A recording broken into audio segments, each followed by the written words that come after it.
Aujourd'hui, dans ce nouvel épisode du Design sur écoute, j'ai eu envie de vous parler de biomimétisme. Alors en fait, on en entend beaucoup parler et je me suis dit que ce serait chouette de découvrir ensemble ce que ça veut vraiment dire en fait. Vous savez, on définit souvent le biomimétisme comme étant le processus d'imitation des formes de la nature. En fait, on retrouve énormément ce concept dans le design, vous l'imaginez bien.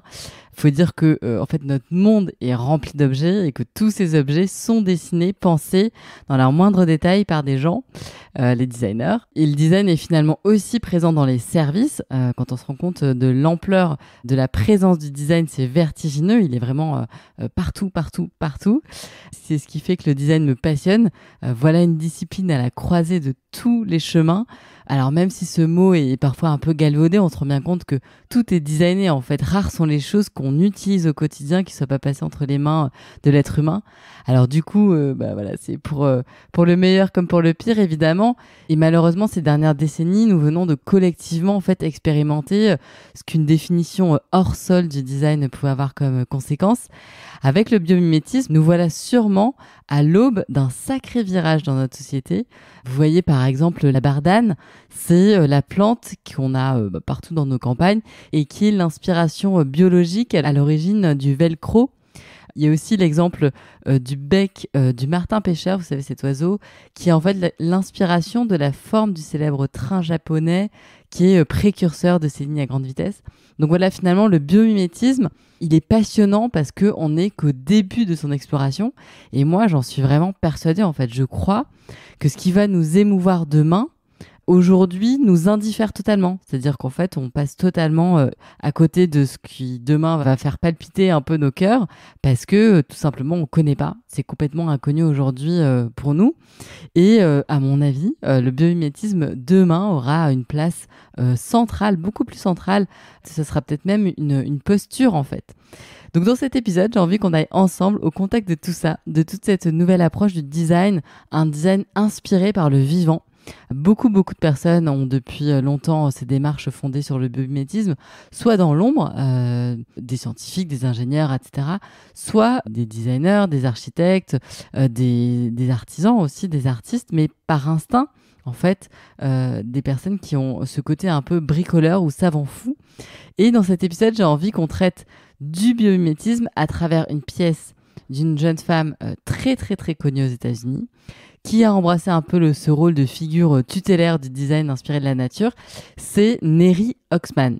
Alors avant d'aller plus loin sur cette pièce qui est vraiment manifeste, 2 mots sur cette femme. Donc en fait elle est designer, elle est d'origine israélienne et depuis plus de 10 ans elle est prof au Media Lab du MIT à Boston.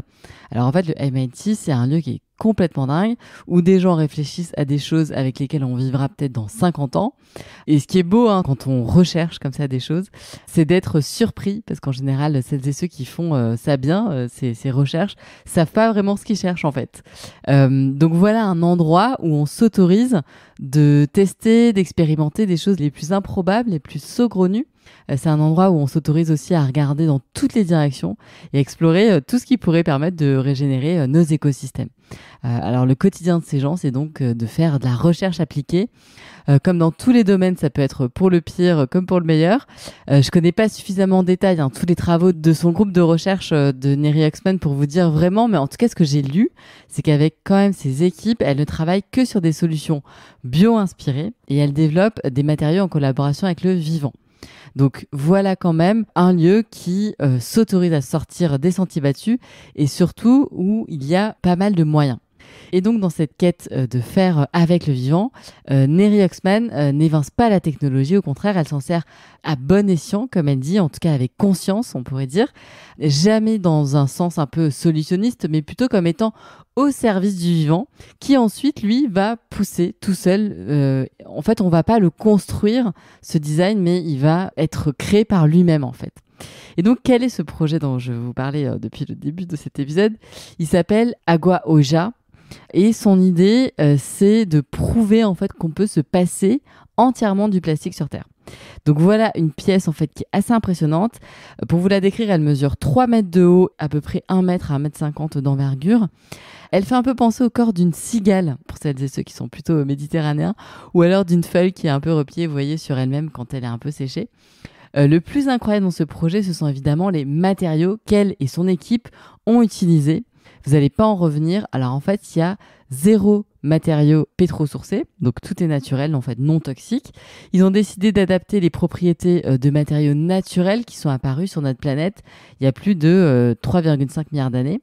Et donc on retrouve par exemple comme matériau la chitine qu'on retrouve dans les crustacés comme les carapaces des crevettes par exemple, ou alors des crabes, les scorpions ou les papillons. Et tenez-vous bien, c'est le second biopolymère le plus abondant sur la planète. Donc quelques 10 millions de tonnes sont produits chaque année de cette chitine. Et il y a aussi un autre matériau qui s'appelle la pectine et que là on va retrouver plutôt dans les citrons ou alors la peau de pomme qui ont constitué justement cette grande pièce. D'ailleurs, je ne sais pas si vous avez eu l'occasion de visiter en 2019 l'exposition qui s'appelait La Fabrique du Vivant au Centre Pompidou, mais certains échantillons étaient présentés sur un immense mur comme ça, c'était hyper beau. Peut-être que certaines et certains d'entre vous s'en souviennent. Au sujet de cette grande structure aux allures de cigale, en fait, Neri Oxman aurait mentionné à son sujet que finalement, si on plaçait cette structure dans l'eau, eh bien, les matériaux qui la composent, comme ils sont toujours en fait vivants, ils pourraient nourrir les océans. Et si on décidait au contraire de l'enterrer, cette structure, les matériaux en fait aggraderaient le sol et lui permettraient d'aider à faire pousser d'autres végétaux. Donc en fait, on touche là du doigt finalement ce qu'on pourrait appeler le design infini. Alors, il n'y a pas qu'aux États-Unis qu'il se passe des choses incroyables, loin de là. L'Association pour un design soutenable œuvre en France pour soutenir des dynamiques comme ça d'intelligence collective qui vont inspirer d'autres initiatives désirables et frugales pour le monde de demain. Alors, j'en parle parce que vous en doutez, je la connais bien, cette association. Je l'ai fondée pour montrer justement que faire autrement est possible et que des dizaines de designers, architectes, artisans, artistes en France cessent en fait d'utiliser les matériaux qui gaspillent des ressources aujourd'hui et nous font voir qu'autre chose vraiment est possible. Si ça vous intéresse de découvrir comment, par exemple, on peut faire du verre sans sable ou alors du béton avec de la boue marine, des plateaux de table aux veinures presque plus belles que celles du marbre mais sans pierre et sans aucune cuisson, eh bien, je vous donne rendez-vous sur le compte Instagram @designsoutenable ou sur le site que je mettrai dans les notes de cet épisode. En fait, il y a vraiment tout un tas de choses qu'on est loin d'imaginer, qu'on est loin en fait juste de savoir que ça existe. Et pourtant, c'est déjà là, c'est aujourd'hui. L'association présente justement ces initiatives à l'occasion de l'exposition Frugale. Donc l'année dernière, c'était la première édition. La seconde édition vous réserve de très très belles surprises, du genre de celles qui vont réveiller nos cœurs en sursaut, franchement. Bon, et pour en revenir du coup à Neri Oxman, en 2013, donc en fait il y a presque 10 ans déjà, elle avait imaginé un énorme dôme qui était en fait tissé par plus de 6500 vers à soie. Donc en fait c'était une structure qui était dans le lobby du MIT je crois, et voilà que ces vers à soie étaient juste guidés sur une structure du coup à base de nylon. Donc, c'était complètement démentiel. Je partagerai avec vous des images sur Instagram. C'est beau en fait de voir à quel point ce sont. Enfin là, en l'occurrence, c'est une œuvre qui s'est auto-construite au fur et à mesure. Et d'ailleurs, Neri est même allée jusqu'à laisser les œufs des vers à soie éclore dans le dôme. Elle les a nourris durant leur vie de vers avec des feuilles de mûrier, avant qu'ensuite ils deviennent des papillons et qu'ils s'envolent. Et vous savez, on en avait déjà parlé avec une de mes invitées du podcast qui s'appelle Marlène Huisseau. C'était l'épisode 127. Mais aujourd'hui, donc en fait, elle est designer, elle travaille beaucoup avec les vers à soie aussi et les abeilles en fait. Et aujourd'hui, elle nous disait que finalement, il existe des élevages de vers à soie qui ne tuent pas en fait les vers dans leur cocon, mais qui attendent vraiment que le papillon s'envole. Alors, on dit apparemment que le fil, du coup, quand on tue pas les vers à soie, il est de un peu moins bonne qualité. Mais bon, ça reste quand même tout de même une fibre exceptionnelle qui peut-être accepter d'avoir quelques imperfections.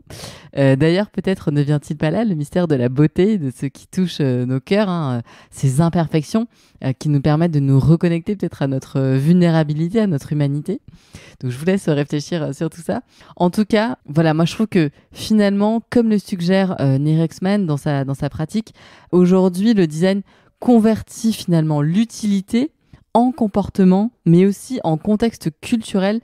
Et elle met la lumière sur ce design qui n'est pas construit, mais qui se développe en fait, qui grandit et qui pousse. La nature devient l'artisan en collaboration avec les designers et les chercheurs. Et ça, c'est quand même une toute nouvelle façon de voir les choses et de re-questionner nos postures à toutes et tous.